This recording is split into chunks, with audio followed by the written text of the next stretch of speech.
कितने बड़े देश का बादशाह था हुमायूं, और यहाँ पर इस कब्र में आज आराम कर रहा है। इस मकबरे को इस तरह से बनाया गया था जैसे कि यहाँ पर इंसान को जन्नत का सा एहसास हो, और जन्नत का सा एहसास दिलाने के लिए ही यहाँ पर बाग, बगीचे और नहरें बनाई गई थी।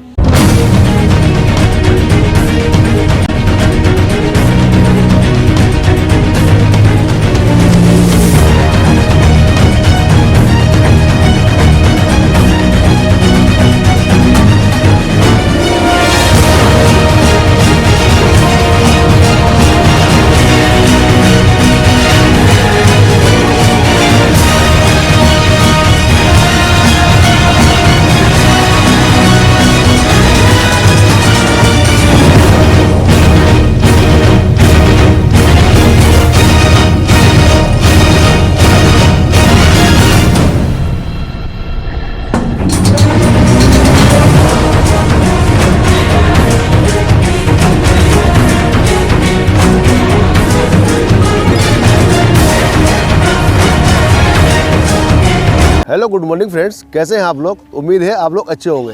तो आज फिर स्वागत है आपका हमारे इस नए व्लॉग में। और जैसे कि आप लोग जानते हैं कि हम इस समय दिल्ली में हैं और हम आज आए हैं हुमायूं के मकबरे में।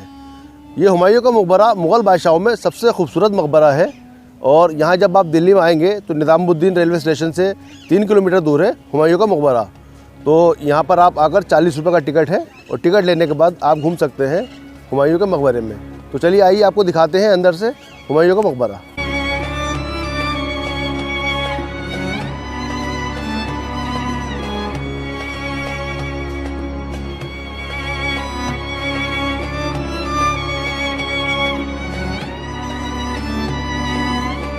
वैसे तो यहाँ पर कई पॉइंट हैं घूमने के लिए, लेकिन इस टाइम हम जो एक्सप्लोर करने जा रहे हैं अंदर, वो जा रहे हैं हुमायूं के मकबरे में। अंदर नाइयों वाला मकबरा भी है, वो भी आपको दिखाएंगे। और इसके इतिहास के बारे में आपको थोड़ा बताते चलें कि हुमायूं का मकबरा हुमायूं की जो बेगम थी, हमीदा बेगम, उन्होंने हुमायूं के इंतकाल के बाद में बनवाया था। दोस्तों, मेरे पीछे जो गेट आप देख रहे हैं, ये गेट 16 मीटर ऊंचा है। और यहाँ जब आप आएंगे तो आपको ऐसा लगेगा कि जैसे आप ताजमहल के अंदर हैं, क्योंकि ये मकबरा ताजमहल से बहुत पहले बनाया गया था और ताजमहल का डिज़ाइन यहीं से कॉपी किया गया है।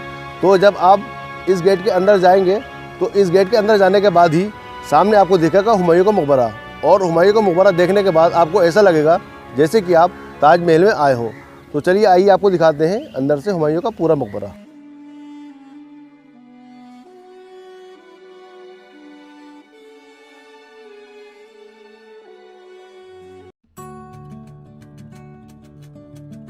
तो दोस्तों, हम इस टाइम जहाँ खड़े हैं, हमारे ठीक पीछे है हुमायूं का मकबरा। और जैसा कि मैंने आपको बताया कि ताजमहल का डिज़ाइन यहीं से कॉपी किया गया है, तो आपको देखकर लग रहा होगा कि हुमायूं का मकबरा बिल्कुल ताजमहल की तरह ही बनाया गया है। लेकिन हुमायूं का मकबरा ताजमहल की तरह नहीं है, ताजमहल को हुमायूं के मकबरे से कॉपी किया गया है। अब हम आपको यहाँ का दिखाएंगे बाग और यहाँ की नहरें, क्योंकि हुमायूं की जो बेगम थी, हमीदा बेगम, उन्होंने इस मकबरे को इस तरह से डिज़ाइन किया गया था ताकि हुमायूं का मकबरा जन्नत का एहसास कराए। उनका ये मानना था कि इंसान मरने के बाद जन्नत में जाता है, और वो चाहती थी कि हुमायूं का मकबरा जन्नत की वादियों जैसा लगे। इसलिए उन्होंने यहाँ जगह जगह नहरें बनवाई थी और इस मकबरे के चारों तरफ खूबसूरत बगीचा बनाया गया था। तो चलिए आइए दिखाते हैं आपको वो बगीचा और नहरें।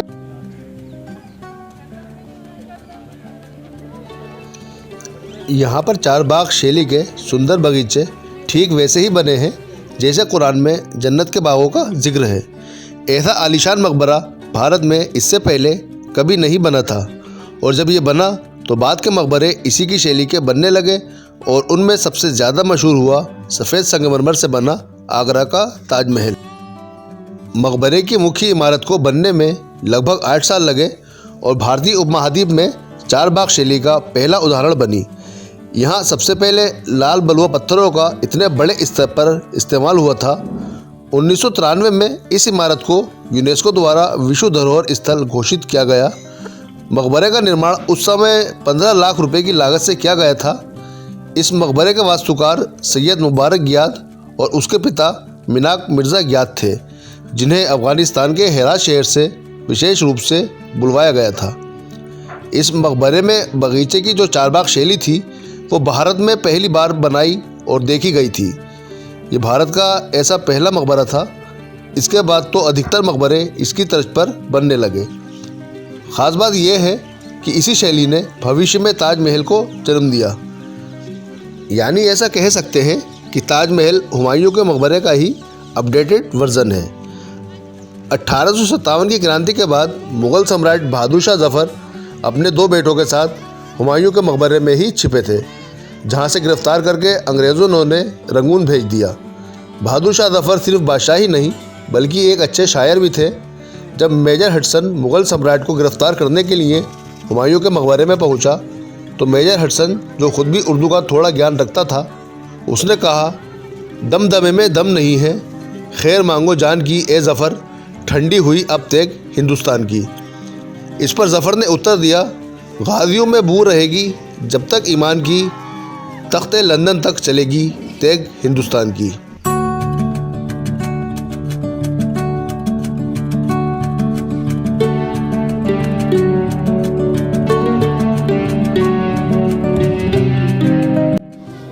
एक्चुअली दोस्तों, हुमायूं के मकबरे को मुग़लों का कब्रिस्तान भी कहा जाता है, क्योंकि यहाँ पर 150 से ज़्यादा कब्रें हैं मुग़लों की, और ये पहला ऐसा मकबरा है जिसमें 150 या उससे अधिक कब्रें हैं। ये जो कब्रें आप देख रहे हैं, ये मुग़ल परिवार के लोगों की हैं, उनके यहाँ काम करने वाले लोगों की हैं, चाहे उनके नौकर रहे हों, उनके अधिकारी रहे हों। तो ये पूरा का पूरा मकबरा मुग़लों की कब्रों से भरा हुआ है। तो फ्रेंड्स, चलिए आपको दिखाते हैं बादशाह हुमायूं की कब्र।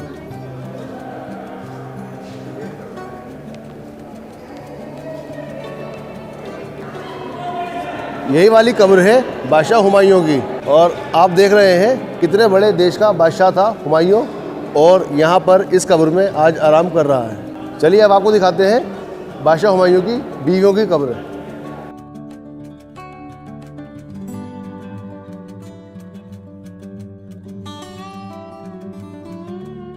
ये वाली जो दोनों कब्रें आप लोग देख रहे हैं, ये बादशाह हुमायूं की बेगम की कब्रें हैं। ये तीनों कब्रें बादशाह हुमायूं के बच्चों की हैं, जिसमें एक उनकी बेटी जो शहजादी जहारा थी उनकी कब्र है, बाकी 2 उनके बेटों की कब्रें हैं।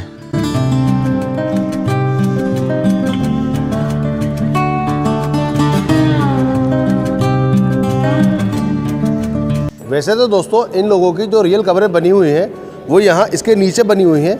ये ऊपर का हिस्सा है, और ये कब्रें फेक कब्रें हैं, सिर्फ दिखाने के लिए हैं। और इनकी जो सबकी रियल कब्रें हैं वो इसके नीचे जो तहखाना है वहाँ पर है, लेकिन फ़िलहाल वो हिस्सा बंद रहता है, और वहाँ पर पर्यटकों को या किसी को जाने की इजाज़त नहीं होती है। तो लोग यहीं पर आते हैं और इन्हीं कब्रों को बादशाह हुमायूं की असल कब्र समझते हैं और इसी का दर्शन करते हैं, लेकिन ये रियल नहीं है, ये फेक कब्रें हैं।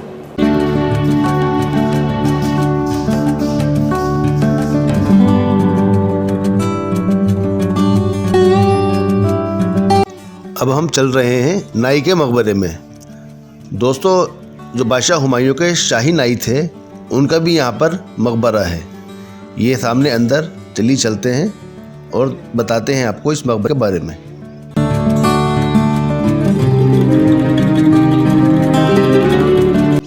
ये मकबरा भी रेड स्टोन का बना हुआ है, और जो बादशाह हुमायूं के शाही नाई थे, ये उनकी और उनकी बीवी की कब्र है यहाँ इस मकबरे के अंदर। और ये आप देखेंगे कि पूरा का पूरा मकबरा लाल पत्थर से बनाया गया है।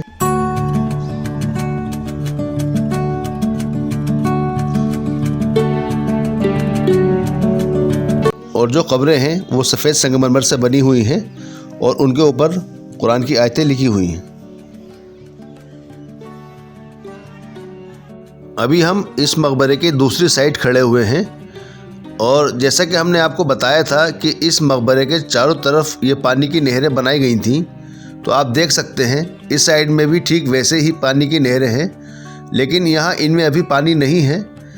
पहले ये पानी से भरी रहती थी और चारों तरफ मकबरे के पानी बहता था, और बहुत खूबसूरत बाग हुआ करता था यहाँ पर।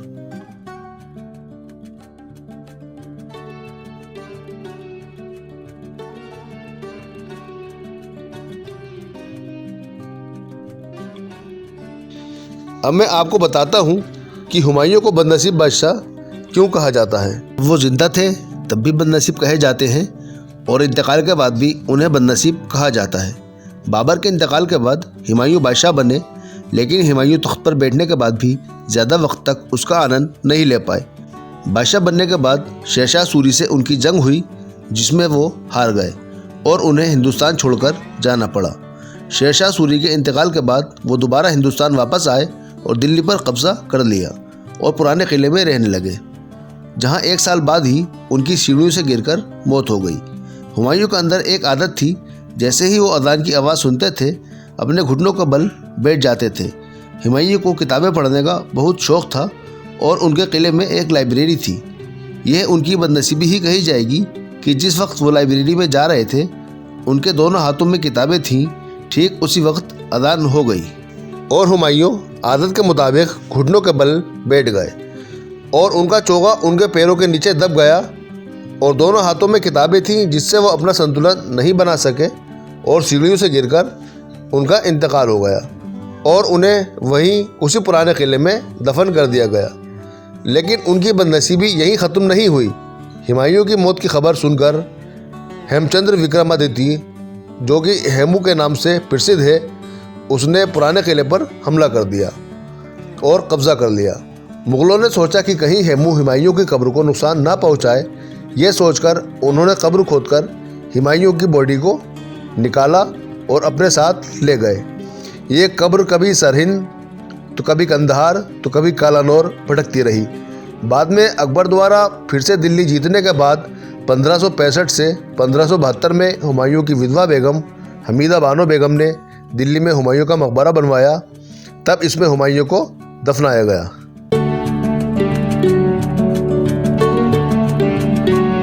ये सामने आप देख रहे हैं, ये ईसा खां का मकबरा था, जो कि शेरशाह सूरी के बहुत ख़ास दरबारी हुआ करते थे और यह मकबरा हुमायूं के मकबरे से 20 साल पुराना है और इसी मकबरे के सामने एक मस्जिद भी है और ये दोनों चीज़ें ही ईसा खान ने अपने जीवन काल में बनवाई थी। तो मकबरे में अभी मरम्मत का काम चल रहा है, तो चलिए देखते हैं मस्जिद को अंदर से।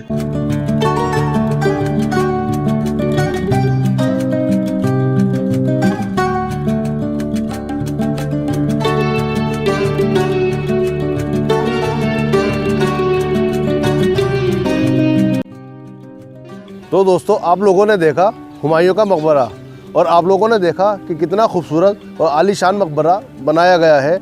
यहाँ पर चारों तरफ बाग देखे आप लोगों ने और ये जो नहरें बनाई गई हैं वो नहरें भी आप लोगों ने देखी। इस मकबरे को इस तरह से बनाया गया था जैसे कि यहाँ पर इंसान को जन्नत का सा एहसास हो, और जन्नत का सा एहसास दिलाने के लिए ही यहाँ पर बाग, बगीचे और नहरें बनाई गई थी। लेकिन इंसान भूल जाता है कि वो कितना ही बड़ा बादशाह क्यों ना हो, ये दुनिया फ़ानी है और एक ना एक दिन इस दुनिया को छोड़ करके जाना है। तो वो बहुत बड़े बादशाह थे, लेकिन आज वो भी हमारे बीच नहीं है और उनकी कब्रों पर आप देख रहे हैं किस तरीके से लोग चढ़ रहे हैं और किस तरीके से यहाँ लोग आ रहे हैं, घूम रहे हैं। एक पर्यटन का स्थल बना दिया गया है इस मकबरे को। तो फ्रेंड्स, आज के व्लॉग में इतना ही।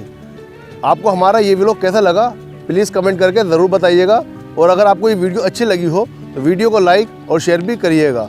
चैनल अगर हमारा सब्सक्राइब नहीं किया है तो हमारे चैनल भी सब्सक्राइब कर दीजिएगा। बहुत जल्द आप लोगों से मुलाकात होगी एक नई वीडियो में, एक नई जगह पर। तब तक दे इजाज़त। अल्लाह हाफिज़।